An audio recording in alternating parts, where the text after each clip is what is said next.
过来看有关疫情的消息，全世界疫情依然真严重。即马又个一个 Omicron 的传播，台湾的境外一日嘛出现3例。这个医师沈正南就提出国外相关的研究讲啊，做两剂 AZ 面对 Omicron 的保护力是0，等于是呢白做的。不过这个感染科医师李炳英认为讲，唔是讲完全无保护力，而且你若搁加注其他牌子疫苗，保护力依然无歹。这个注疫苗当然是加一个补充。啊，另外国内继续咧拼这个疫苗注射率，今日早起10点开始嘛，开放第10轮这个疫苗预约注文，而且4种牌子拢总有。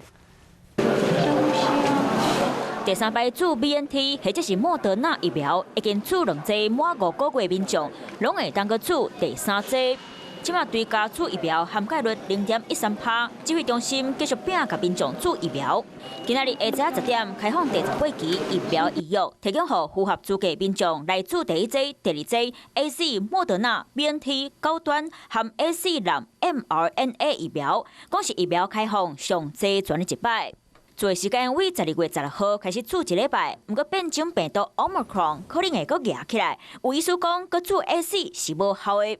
卫福部草屯疗养院医师沈正南提国外相关研究讲，2剂 AZ 无法度对抗 Omicron， 对比2剂 BNT 面对 Omicron 有淡薄效果，所以注2剂 AZ 根本是无效的。不过台大感染科医师李炳英有无共看法？捷打病毒的保护力大概下降10%到30%，所以它还是会有保护力，包括 AZ 疫苗在内。对Omicron 病毒到底它的下降程度会多少，目前还不知道。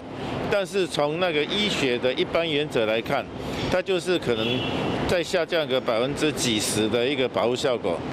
但是绝对不会说完全是没有效果的。李炳英强调 ，Omicron 传染力还未开始变严重，不过注2剂疫苗，或者是加注第3剂，防疫的措施做好势，虽然挂好、接洗手，就较唔免惊去喂到变种病毒。